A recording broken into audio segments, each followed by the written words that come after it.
Hello everyone, welcome back to your own channel the edu excel in e learning platform. और जैसे कि आप जानते हो हमारी सीरीज और सेशन के बारे में, जो भी स्टूडेंट्स 11th रेगुलर में है या 12th रेगुलर में है, चाहे वो किसी भी स्ट्रीम के स्टूडेंट्स हो, पीसीएम या पीसीबी, या फिर 11th 12th पास आउट होने के बाद आप किसी पर्टिकुलर एंट्रेंस को टारगेट कर रहे हो, चाहे वो नीट हो या वो एमयू बीटेक हो, तो आप बिल्कुल सही प्लेटफॉर्म पर हो। अगर आप चैनल पर आओगे और YouTube पर एडू एक्सेल पर आओगे और वहां प्लेलिस्ट में जाओगे तो वहां आपको दो तरीके की प्लेलिस्ट दिखाई देती है।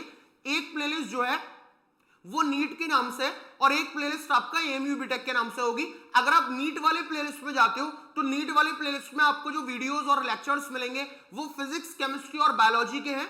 अगर आप एमयू बीटेक वाले प्लेलिस्ट में आते हो वहां आपको जो लेक्चर्स दिए जाएंगे वो फिजिक्स, केमिस्ट्री और मैथमेटिक्स के हैं। ये क्लासेस पूरी तरीके से फ्री है, फुल कोर्स है जो 11th का और 12th का, और पूरी तरीके से फ्री है। इसका आपको कोई पैसा या कोई भी पेड कोर्स वहां पर आपको नहीं मिल रहा है। सारी क्लासेस फ्री दी जा रही है, पूरा कंटेंट दिया जा रहा है। और इस बात को बहुत अच्छे से ख्याल में रखा गया है कि जब आप 10th से 11th में आते हो तो there is a huge gap between the level of mathematics. 10th की मैथमेटिक्स को देखें और 11th की मैथमेटिक्स को देखें तो बहुत फर्क है। उस गैप को कैसे फिल करा जाए इस चीज को भी हमने ख्याल में रखा हुआ है और उसी हिसाब से आपके लिए वहां पर लेक्चर्स अपलोड किए जा रहे हैं। अगर मैं मैथ्स की बात करूं तो हमने क्लास 11 पर काम शुरू कर दिया है। मैंने सेट थ्योरी चैप्टर आपको पूरा पढ़ा दिया है, फिर मैंने रिलेशन एंड फंक्शन स्टार्ट कराया, वो भी मैंने आपको पूरा पढ़ा दिया है।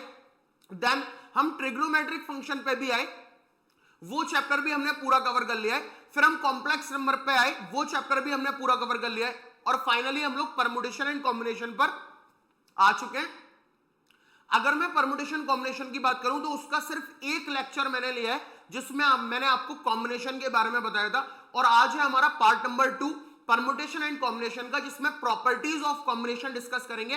फिर बहुत सारे कॉम्बिनेशन पर आज की क्लास में हम क्वेश्चन लगाने वाले हैं। तो उम्मीद है कि पुरानी वीडियोस आप सारे देख रहे होंगे और आपको समझ में भी आ रहा होगा। इसी के साथ मैं बता दूं कि ये कंटेंट तो आपके लिए पूरा फ्री है, जो YouTube पर है, जो पूरा कंटेंट कराया जाएगा, क्वेश्चंस कराए जाएंगे, कॉन्सेप्ट कराए जाएंगे। वी वर्क ऑन फाउंडेशन, हम आपकी फाउंडेशन स्ट्रांग कर रहे हैं। तो जितना ज्यादा फाउंडेशन स्ट्रांग होगी उतनी अच्छी वहां बिल्डिंग तैयार हो सकती है और उतनी आसानी से आप अपना 11th, आप अपना 12th और किसी भी एंट्रेंस को टारगेट कर सकते हो और उसको क्रैक कर सकते हो।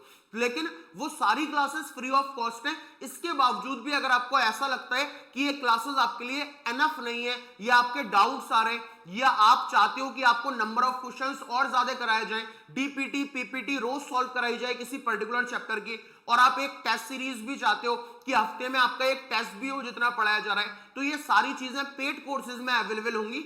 चाहे आप पेड कोर्स ऑफलाइन मोड में लो या फिर आप ऑनलाइन मोड में लो, दोनों ही मोड में 11th का भी, 12th का भी, और NEET, IIT, JEE, MU BTech सारे पेड कोर्सेज भी अवेलेबल हैं। अगर आप लेना चाहते हो तो आप हमसे कांटेक्ट करके वो पेड कोर्स खरीद सकते हो। ओके, तो इसी के साथ मैं टॉपिक पे आता हूं। I am your mathematics mentor at this particular platform. मैंने diploma in mechanical engineering pass out किया हुआ है from Aligarh Muslim university. I am graduated from the institution of engineers India.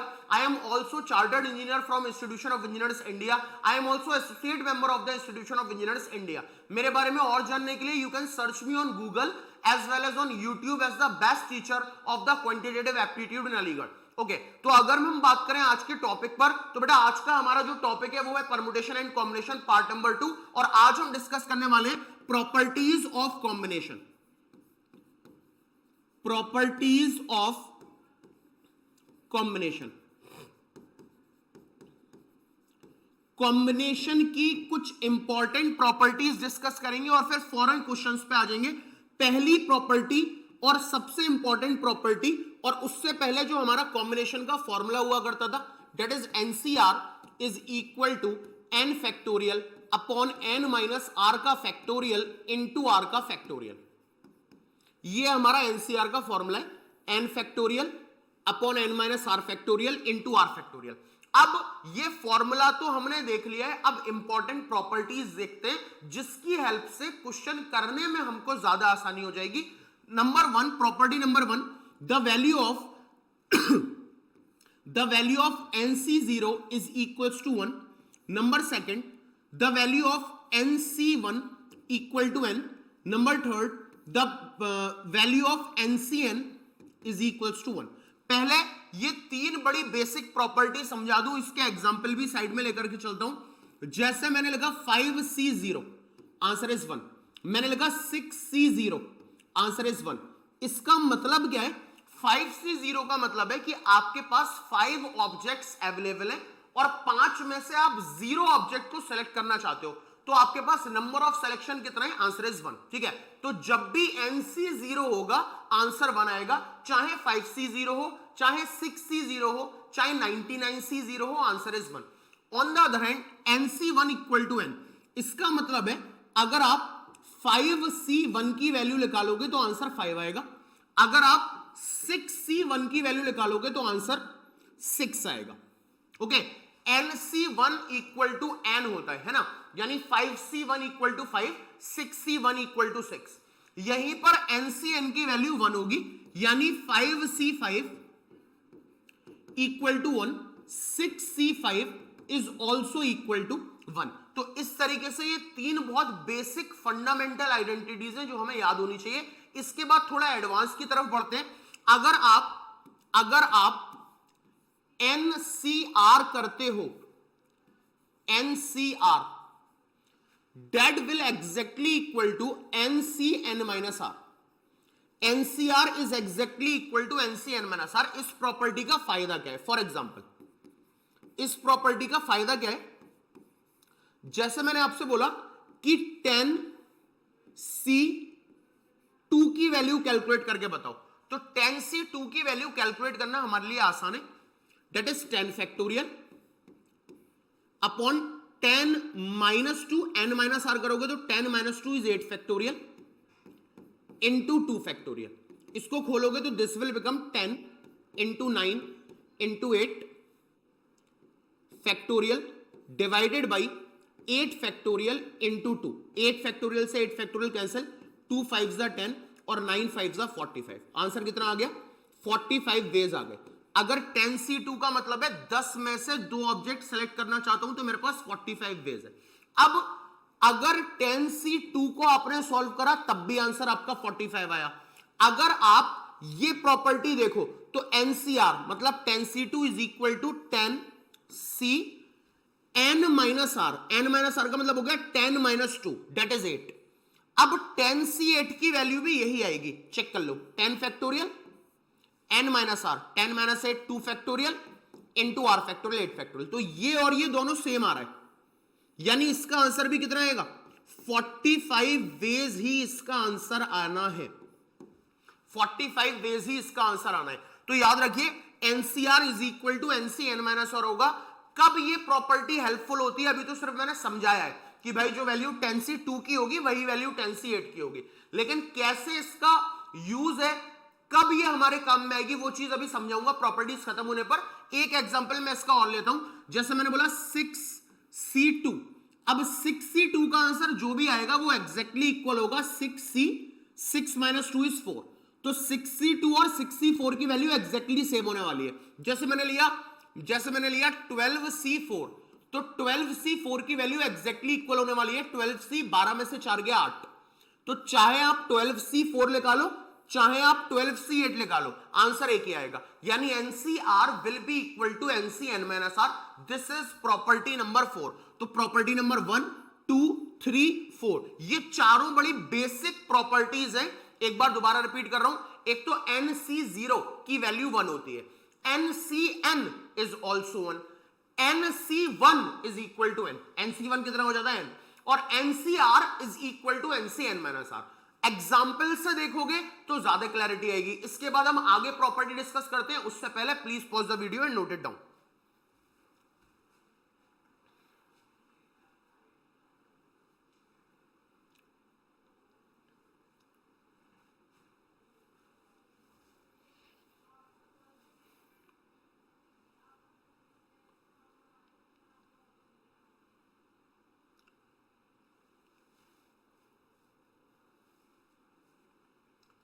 अब अगर हम प्रॉपर्टी नंबर 5 पर आए, ठीक है, तो लेट अस, मैं इसको हटाता हूं। अगर मैं आपको प्रॉपर्टी नंबर 5 दिखाता हूं, ठीक है,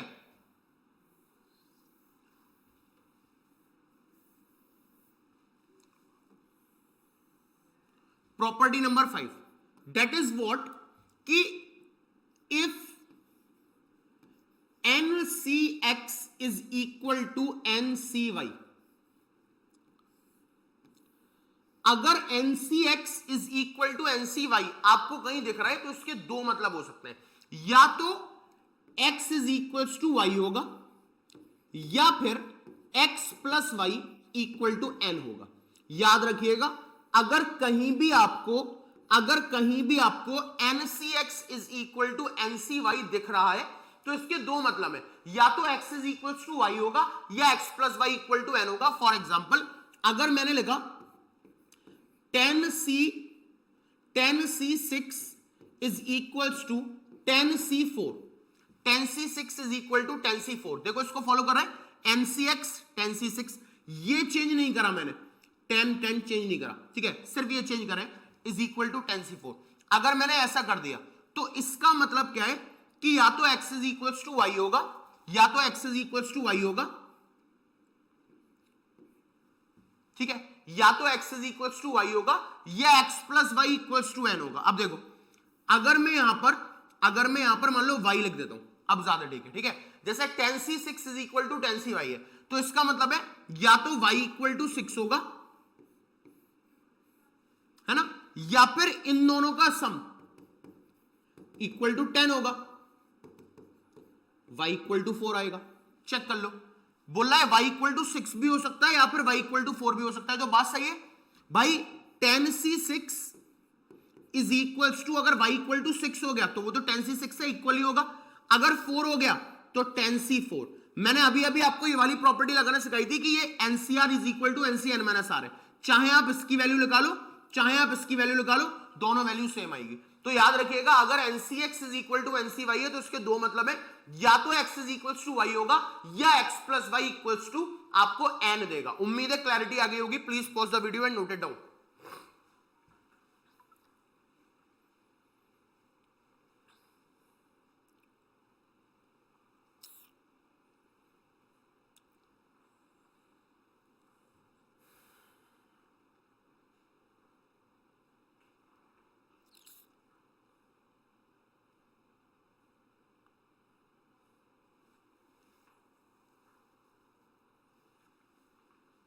ठीक है, अब हम नेक्स्ट प्रॉपर्टीज पे आते हैं, fifth property number 6, property number 6 और 7। चलो मैं आपको यही बता देता हूं, प्रॉपर्टी नंबर 6 और 7 लास्ट प्रॉपर्टीज है हमारी, 6 और 7। Property number 6 is what, NCR plus NCR minus 1 equal to N plus 1 CR. ठीक है, NCR plus NCR minus 1 is equal to N plus 1 CR. मतलब क्या है, अगर कहीं पर मैं लिख दूं 100C55 प्लस 100CR माइनस 1 है, यानी जो वैल्यू है उससे एक कम होनी चाहिए। ये 55 है तो 55 से एक कम 54 होना चाहिए। बात समझ में आ रही है? 55 से एक कम 54 होना चाहिए। तो इसका आंसर आएगा n प्लस 1। n कितना है? 100 है। 100 प्लस 1 का मतलब हो गया 101 CR। R क्या है हमारा यहां पर? 55। 101 C55, that is our answer.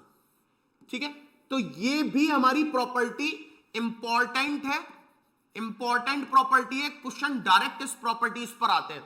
Other 5 जो प्रॉपर्टीज है वो तो क्वेश्चन सॉल्व होते होते बीच में कहीं लग जाएंगी, लेकिन ऐसी ये जो प्रॉपर्टी है, प्रॉपर्टी नंबर 6 और अभी जो पढ़ाऊंगा दैट इज प्रॉपर्टी नंबर 7, उस पर क्वेश्चन डायरेक्ट दिया जाता है। ठीक है, यानी आपको डायरेक्ट अप्लाई करना है। कभी कभी ये प्रॉपर्टी ऐसी भी हो जाती है, ये भी इंपॉर्टेंट है कि ये तो एनसीआर प्लस एनसीआर माइनस 1 हो रहा है, कभी ये चीज डिवाइड में आ जाती है, यानी NCR divided by NCR minus 1। अगर ऐसा हो जाए, ठीक है, NCR divided by NCR minus 1, अगर आपको ये चीज मिल जाए, डिवाइड में आ जाए, तो n minus R plus 1 upon R, तब आप ये फंडा देते हो। ठीक है, n minus R plus 1 upon R. याद रखिएगा, एनसीआर अपॉन एनसीआर माइनस 1, ये चीज अगर डिवाइड में आ गई तो answer is n minus R plus 1 upon R. Okay, तो ये 6 और 7 वाली प्रॉपर्टी दोनों इंपॉर्टेंट है और लगभग एक ही है, क्योंकि शक्ल एक है। यहां तो हम एनसीआर प्लस आर से एक वैल्यू कम, एनसीआर आर माइनस 1, इन दोनों को प्लस कर रहे हैं। अगर ये प्लस हो रहे होंगे, अगर एनसीआर प्लस एनसीआर माइनस 1 है, प्लस हो रहा होगा, तो answer is N plus 1 CR. ठीक है, अगर ये दोनों चीजें डिवाइड हो रही होंगी, यानी NCR divided by NCR minus 1, अगर ऐसा हुआ, अगर एनसीआर माइनस 1 से डिवाइड हो रहा है, तब answer is N minus 1 plus R upon R, sorry N minus R plus 1 upon R, तब आप ये लगाओगे। ठीक है, एक बार दोबारा बता रहा हूं, इन दोनों प्रॉपर्टीज से जो क्वेश्चन आते हैं वो डायरेक्ट आते हैं, यानी डायरेक्ट आप अप्लाई करो, जबकि ये जो 5 प्रॉपर्टी अभी पढ़ाई वो इनडायरेक्ट पूछेगा, यानी क्वेश्चन आप सॉल्व कर रहे हो, बीच बीच में कोई आ गया तो आपने लगा दी, लेकिन इन दोनों प्रॉपर्टीज से बेटा क्वेश्चन डायरेक्ट आएगा। अभी मैं स्टार्ट क्वेश्चन का यहीं से करूंगा। एक बार दोबारा बता रहा हूं, दोनों प्रॉपर्टीज का फॉर्मेट एक है। एनसीआर में अगर आपने एनसीआर माइनस 1 जोड़ा, एनसीआर प्लस एनसीआर माइनस 1, तो आंसर आएगा एन प्लस 1 सीआर। अगर आपने एनसीआर में एनसीआर माइनस 1 डिवाइड किया, तब आंसर आएगा N minus R plus 1 upon R, N minus R plus 1 upon R. उम्मीद है क्लैरिटी आ गई होगी, इसको नोट कर लीजिए। अब एक प्रॉपर्टी मैं बता रहा हूं मेरी अपनी बनाई हुई, ये सारी प्रॉपर्टीज तो आपको बुक में मिल जाएंगी, एक प्रॉपर्टी मैं अपनी बनाई हुई बता रहा हूं, जिसको आप जेड प्रॉपर्टी के नाम से डाल सकते हो, वो आपको किसी पर्टिकुलर बुक में दिखाई नहीं देगी, लेकिन उससे क्वेश्चन सॉल्व करना बहुत आसान हो जाएंगे। तो उससे पहले इसको नोट कर लीजिए।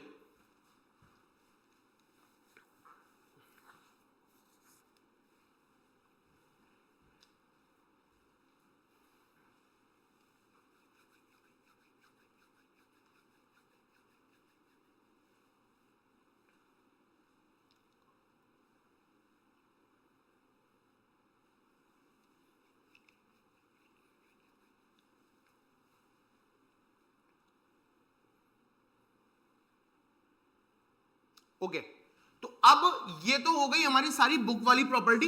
अब एक प्रॉपर्टी मैं आपको ऐसी बता रहा हूं कि कॉम्बिनेशन आपके सामने कभी भी आएगा, आपका आंसर फौरन आ जाएगा। ठीक है, यू कैन अप्लाई, बट आपको एनसीआर का फॉर्मूला भूलना नहीं है। ठीक है, इस प्रॉपर्टी का कोई नाम नहीं है, आपको किसी बुक में नहीं मिलेगी, इसीलिए मैं इस प्रॉपर्टी को अपना खुद का नाम दे रहा हूं, ज़ेड्स प्रॉपर्टी। आप इस तरीके से इसको डाल लो। ठीक है, ये प्रॉपर्टी आपको किसी भी बुक में नहीं मिलेगी। एक्चुअल में it is not a property, आप इसको ट्रिक समझ सकते हो क्वेश्चन सॉल्व करने की। अब मैं समझाता हूं कैसे अप्लाई करते हैं। फॉर एग्जांपल, अगर 10C8 मैंने बोला 10C8 को सॉल्व करके दिखाओ, तो आप बोलोगे सर ये तो आसान है, हमने सीखा है NCR is equal to N factorial upon N minus are का फैक्टोरियल इंटू आर फैक्टोरियल। ये चीज तो हमने सीखी हुई है सर, ये फॉर्मूला लगा देते हैं, आंसर आ जाएगा। ओके, लगाते हैं। 10 का फैक्टोरियल हो गया 10 फैक्टोरियल। ठीक है, 10 माइनस 8 2 फैक्टोरियल इंटू 8 फैक्टोरियल। ठीक है, 10 into 9 into 8 factorial upon 2 into 8 factorial, cancel out, 2 5 10, 9 5 45 ways. Answer आ गया मेरा 45 वेज। ठीक है, अब अभी अभी आपने प्रॉपर्टी सीखी कि भाई 10C8 की जो वैल्यू होगी वही वैल्यू 10C2 की होगी। चेक कर लो, 10 में से 8 गया, कितना बचा 2। इसको सॉल्व करोगे तो तब भी 10 फैक्टोरियल, 10 में से 2 गया 8 फैक्टोरियल इंटू 2 फैक्टोरियल। इसका आंसर भी कितना आने वाला है 45 वेज आने वाला है।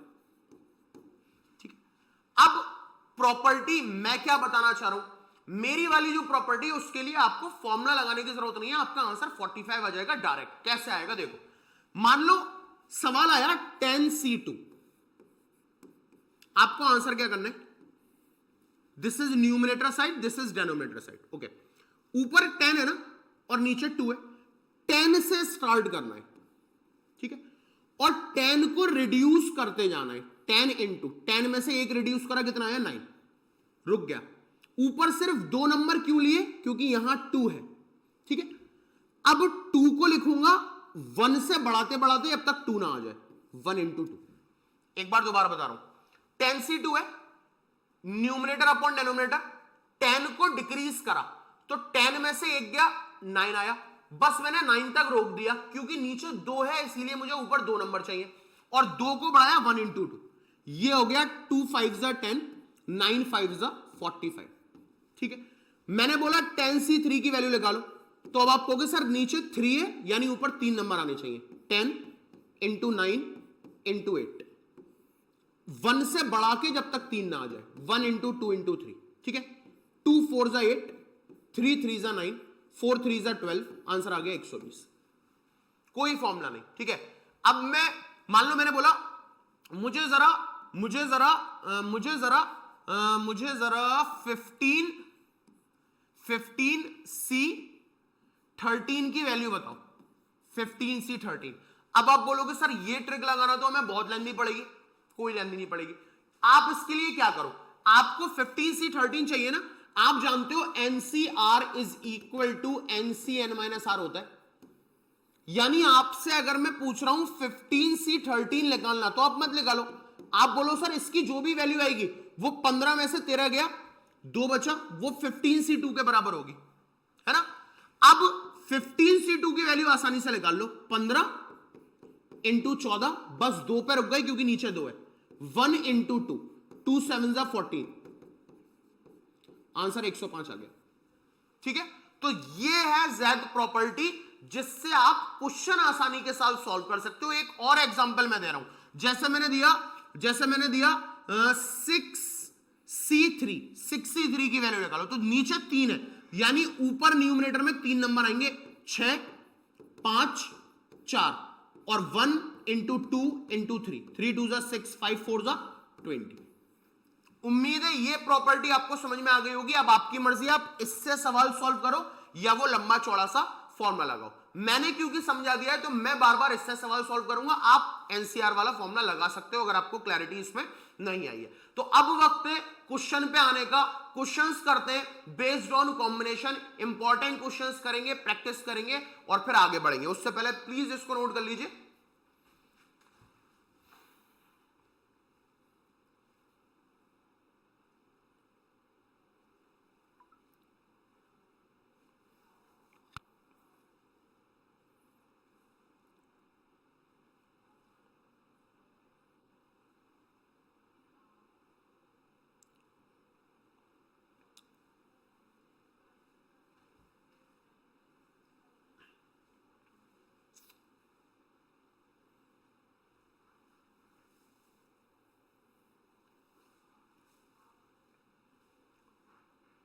ओके, तो नेक्स्ट क्वेश्चन की तरफ हम बढ़ते हैं। Let us move on questions.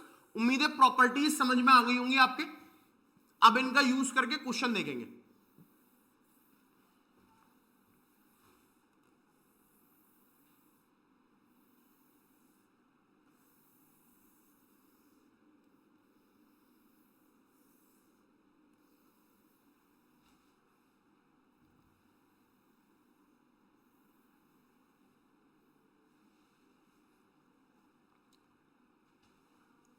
ठीक है, क्वेश्चंस पे आते हैं। Question number 1, if NCR equal to 84, if NCR is equals to 84, NCR minus 1 equal to 36, NCR minus 1 equal to 36 and NCR plus 1 equal to 126, NCR plus 1 equal to 126, ठीक है। 3 values दी हुई है, NCR equals to 84, NCR equals to 84, NCR minus 1 36, NCR plus 1 126। Find the value of n।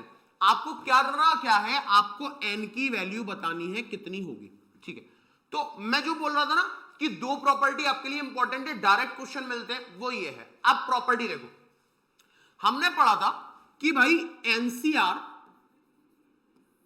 से अगर NCR minus 1 को divide करवा दिया, अगर NCR से NCR माइनस 1 को डिवाइड करवा दिया, then answer is N minus R plus 1 upon R, ठीक है। ये प्रॉपर्टी अभी अभी पढ़ी थी कि अगर NCR से, अगर तुमने NCR से NCR माइनस 1 को डिवाइड करवा दिया तो N minus R plus 1 upon R होगा, ठीक है। अब अगर मैं इन दोनों को देखता हूं, तो दिस इज NCR और दिस इज NCR माइनस 1। अगर मैं डिवाइड करवा देता हूं NCR से NCR माइनस 1 को, तो आंसर होना चाहिए मेरा NCR 84 है और NCR माइनस 1 36 है। लेकिन अकॉर्डिंग टू द प्रॉपर्टी जब मैं एनसीआर को एनसीआर माइनस वन से डिवाइड कराऊंगा तो मेरा रिजल्ट ये होता है, तो मैं इसकी जगह लिख ले रहा हूं N minus R plus one upon R is equals to 84/36। इसको लोएस्ट फॉर्म में अगर कन्वर्ट करूं तो 4 2 8, 4 1 4, 4 9 36, 3 7 21, 3 3 9, 7/3। इसको क्रॉस मल्टीप्लाई अगर कराऊं तो this is 3n minus this is 3r plus this is 3 7r। ठीक है, ये हो गया 3n, 7r इधर जाएगा तो 7 8 9 10 माइनस का 10r प्लस का 3 इक्वल टू 0। एक रिजल्ट तो मुझे ये मिल गया।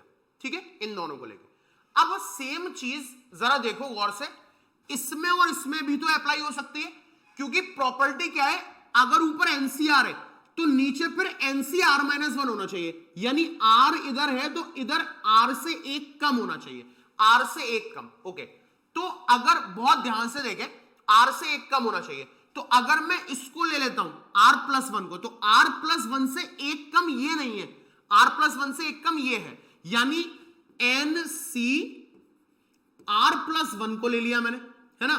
अब प्रॉपर्टी क्या बोलती है, प्रॉपर्टी बोल रही है ये अगर आर है, ऊपर तुमने आर रखा है तो नीचे एक कम होना चाहिए, तो ये आर प्लस वन है, आर प्लस वन से एक कम कौन होगा, ये होगा, तो divided by NCR is equal to 126 और एनसीआर की वैल्यू कितनी थी 84। जल्दी से पहले बताओ ये क्लियर हुआ, ये तो नहीं समझ रहे क्या लगा दिया, ये वही चीज है कि आपने एनसीआर प्लस वन, आपको एक कम ही तो लेना है, एनसीआर और divide by NCR minus one, तो एनसीआर प्लस वन से जो एक कम है वो ये थोड़ी है, इससे एक कम ये है आर, तो NCR plus one upon NCR ये करा हुआ है। ठीक है, दैट इज 126 अपॉन दिस। अब ये देखेंगे ये क्या बन गया,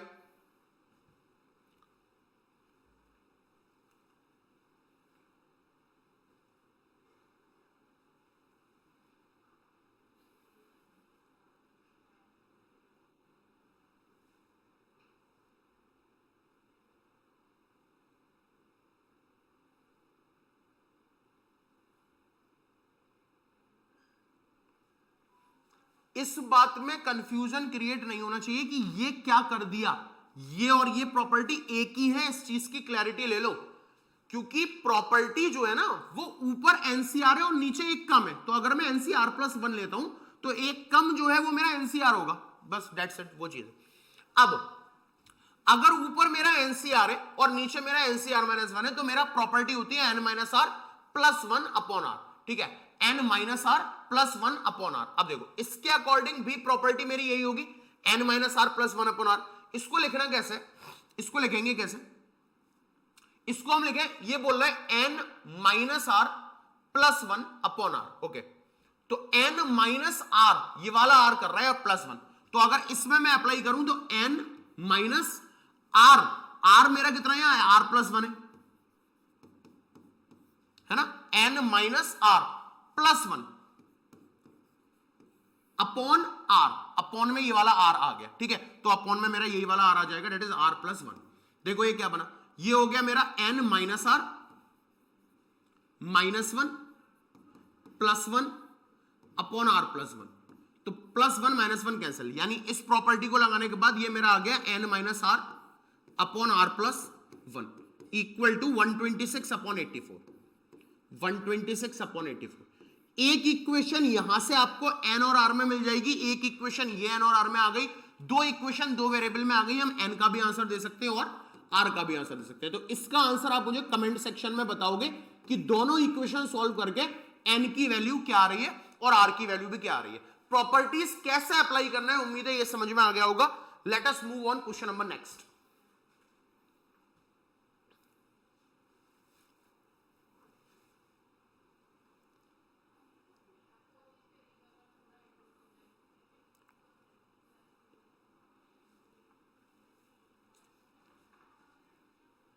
ओके, नेक्स्ट क्वेश्चन पे हम लोग मूव करते हैं और देखते हैं उसको कैसे सॉल्व करेंगे।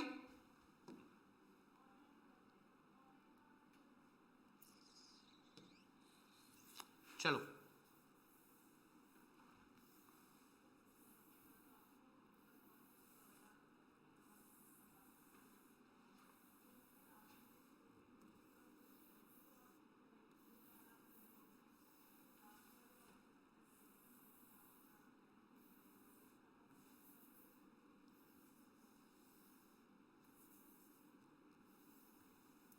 नेक्स्ट क्वेश्चन को देखते हैं. Next question is if NC8 is equal to NC6, then find NC2. Find NC2. ठीक है, अगर NC8 is equals to NC6 है तो NC2 की वैल्यू क्या होगी? तो अगेन अभी हमने सीखा था कि अगर NCX is equal to NCY होता है तो इसके दो मतलब हो सकते हैं, या तो X is equals to Y होगा या फिर X plus Y equal to N होगा. ठीक है, तो यही प्रॉपर्टी लग रही है कि NCX is equal to NCY, तो इसका मतलब X plus Y equal to N होगा. X plus Y कितना है? 8 और 6. 8 plus 6 equal to N होगा. N की वैल्यू आ गई मेरे पास 14.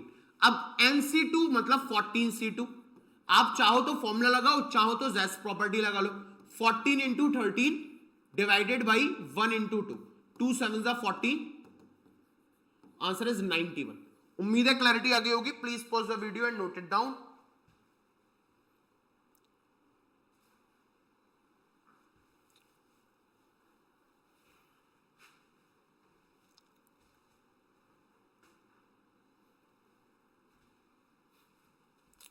अब एक अच्छा क्वेश्चन लेते हैं. ये तो प्रॉपर्टी बेस्ड हो गया पूरा.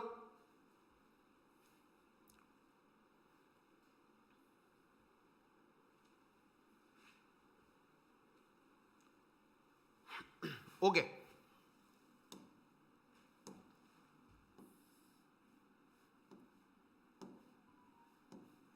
नेक्स्ट क्वेश्चन लेते हैं. A box contains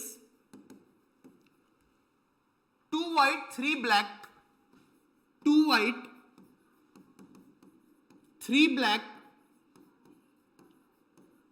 2 white 3 black and 4 red balls, and 4 red balls, and 4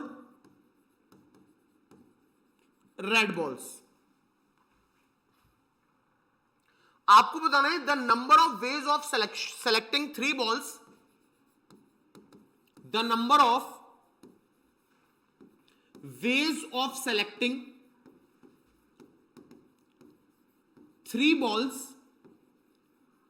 the number of ways of selecting 3 balls from the box with at least 1 black balls, from the box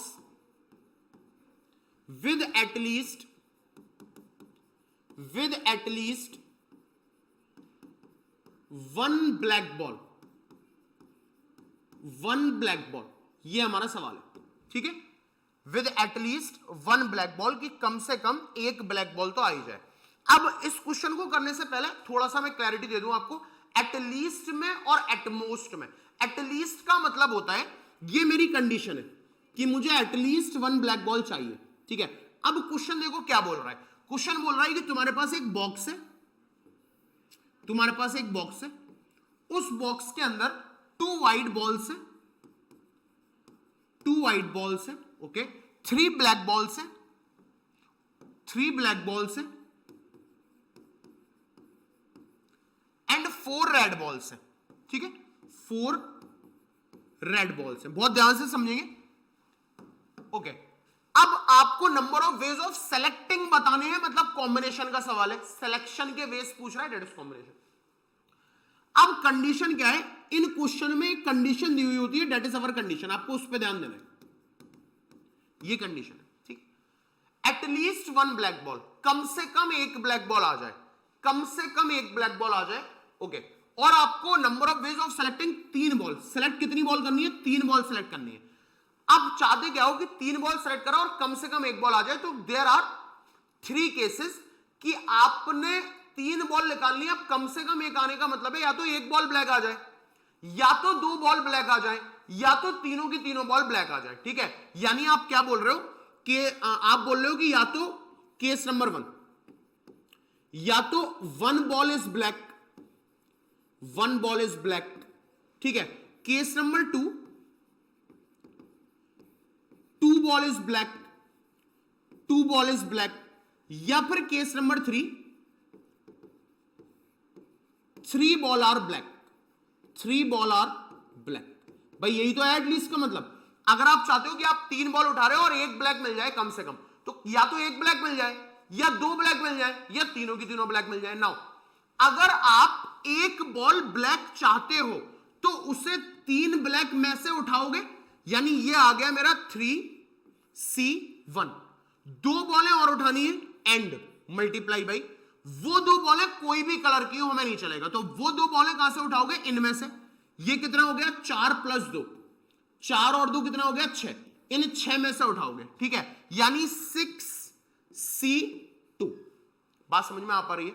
ठीक है, मैंने क्या करा, 3C1 का मतलब मैंने इन 3 में से एक ब्लैक बॉल उठाई है, 3C1। अब बची 2 बॉल, वो 2 बॉल आप या तो व्हाइट ले लो या रेड ले लो, व्हाइट और रेड मिला के 6, यानी 6 में से 2 बॉल उठा लो। आसान तरीका क्या है चेक करने का, 2 + 1 इनका सम कितना होना चाहिए, 3 होना चाहिए, ठीक है।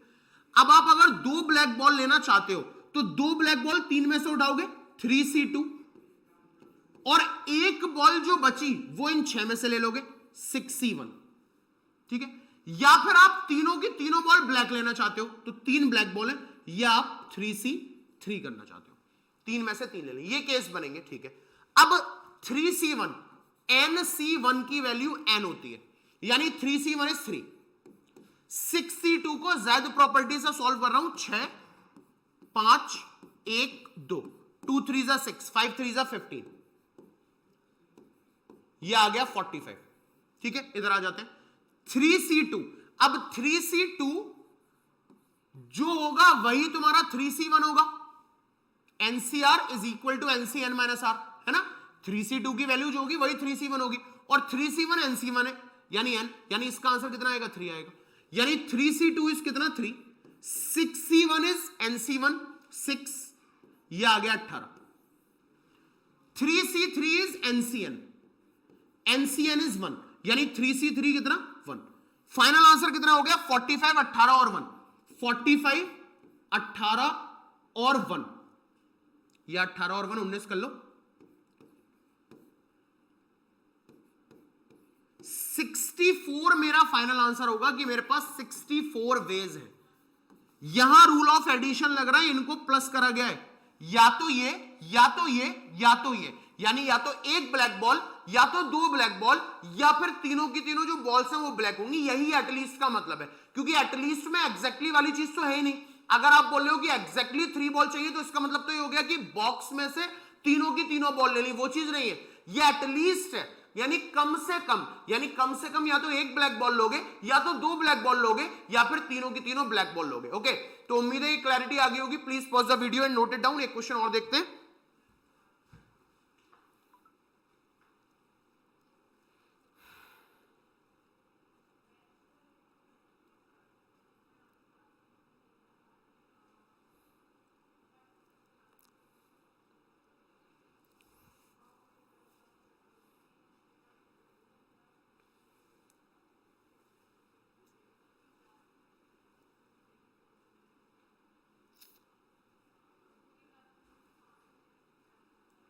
ओके, तो नेक्स्ट क्वेश्चन की तरफ मूव करता हूं। उम्मीद है आपने नोट कर ही लिया होगा। अब देखो इसी तरीके का एक बढ़िया क्वेश्चन और है। A committee of 12 members is to be formed. A committee of 12 members have to be formed.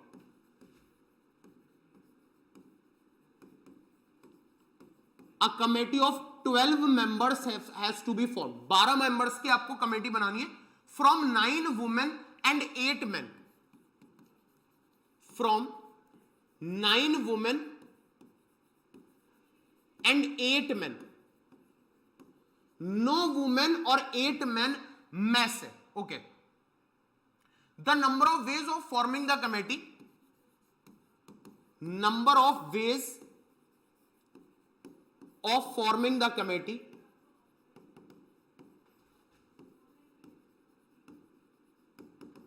आपको बताना है कितने तरीके से आप कमेटी बना सकते हो। With women,